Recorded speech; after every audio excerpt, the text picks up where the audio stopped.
Wakana, dan dulu Rasul Shallallahu Alaihi Wasallam idza staiqadha, ketika baru bangun, beliau memulai dengan bersiwak.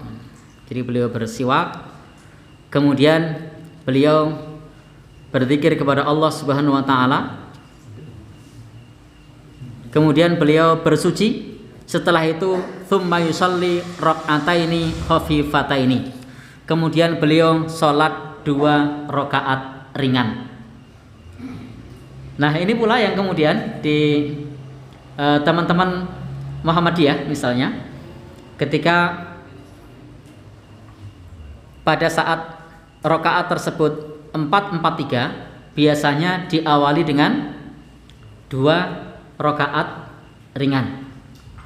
Karena memang di dalam hadis ini, di dalam kitab ini disebutkan bahwasanya dulu ketika idza staiqadha, ketika baru bangun, Rasul kemudian bersiwak, kemudian berzikir, pada saat itu bersuci, kemudian tsumma yusalli rak'ataini khafifataini, kemudian salat 2 rakaat ringan. Kama fi sahih Muslim, sebagaimana di dalam sahih Muslim. Memang di sini terjadi perdebatan. Bagaimana kalau tidak idza staiqadha? Karena dalam kitab-kitab disebutkan idza staiqadha, kalau baru bangun. Nah, kalau tidak baru bangun gimana? Ya. Karena memang ini dalam masalah ini adalah ranah pemahaman. An Aisyata qalat, dari Aisyah berkata, kana Rasulullah sallallahu alaihi wasallam idza qama minal lail. Sementara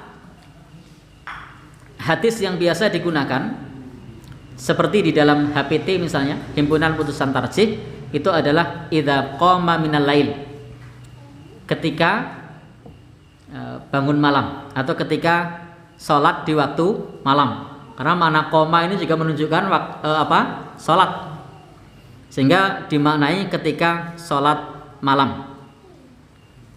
Itu iftataha, membuka sholatnya, birok'ataini khafifataini, dengan 2 rakaat ringan. Sehingga di sini seperti dikemukakan di Tarjih Muhammadiyah misalnya, maka itu tidak jadi soal meskipun itu tidak bangun malam, karena redaksinya menggunakan kata-kata idza qama minal lail, ketika bangun di waktu malam atau ketika sholat di waktu malam. Namun demikian, sekali lagi, ini tidak perlu kemudian menjadi perdebatan. Kalau mau mengerjakan, pada prinsipnya setiap kita sholat lail itu jumlah rokaatnya tidak terbatas ketika bilangannya 2 rokaat salam.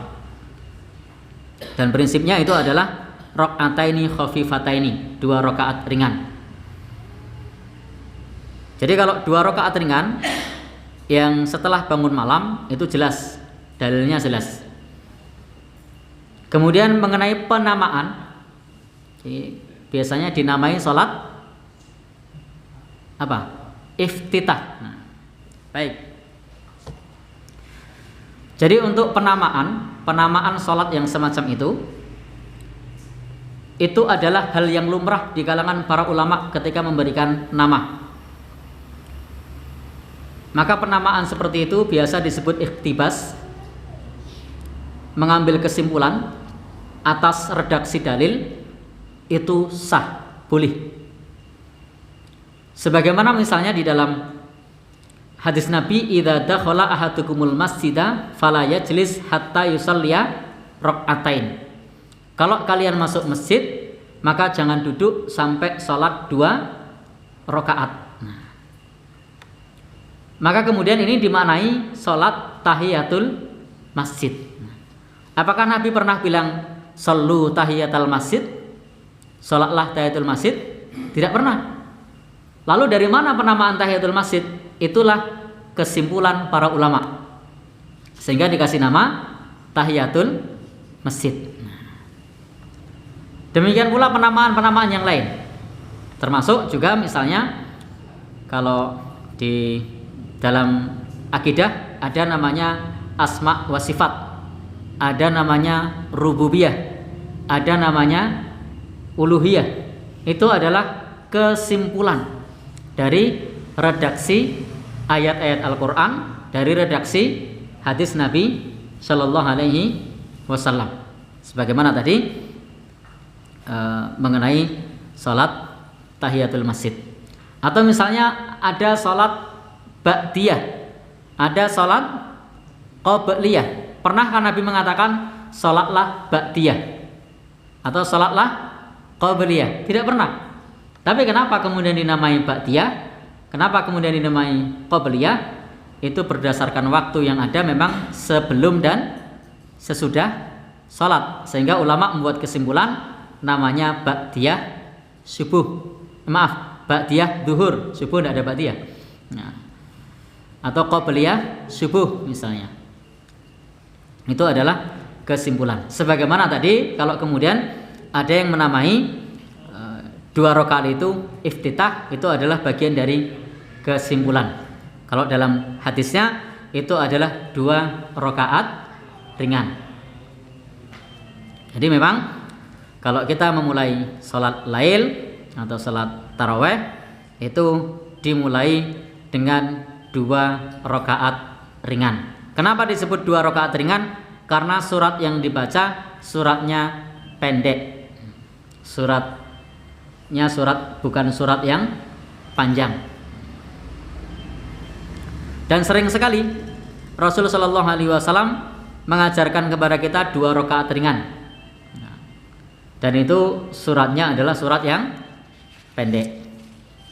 Termasuk sholat sunnah fajar itu juga 2 rakaat ringan, bukan panjang. Demikian pula dalam hadis yang lain, masih riwayat Imam Muslim, itu juga Nabi mengatakan hendaknya kalian mengawali sholatnya dengan 2 rakaat ringan. Jadi diminta bagi kita untuk mengawali dengan 2 rakaat ringan. Bapak dan saudara, ikhwah sekalian yang berbahagia yang dirahmati oleh Allah Subhanahu wa taala. Kalau demikian di bab ini ketika kita mau sholat, boleh kalau diawali dengan 2 rakaat ringan, boleh pula kalau kemudian tanpa 2 rakaat ringan, sehingga tidak perlu kemudian ada perdebatan hanya karena diawali 2 rakaat ringan maupun tidak diawali 2 rakaat ringan. Toh yang pakai 2 rakaat ringan maupun yang tidak itu sama-sama punya dalil. Perbedaannya tadi mengenai masalah persepsi, apakah 2 rakaat ringan ini juga dikerjakan di awal. Nah, itu kemudian menimbulkan perbedaan persepsi.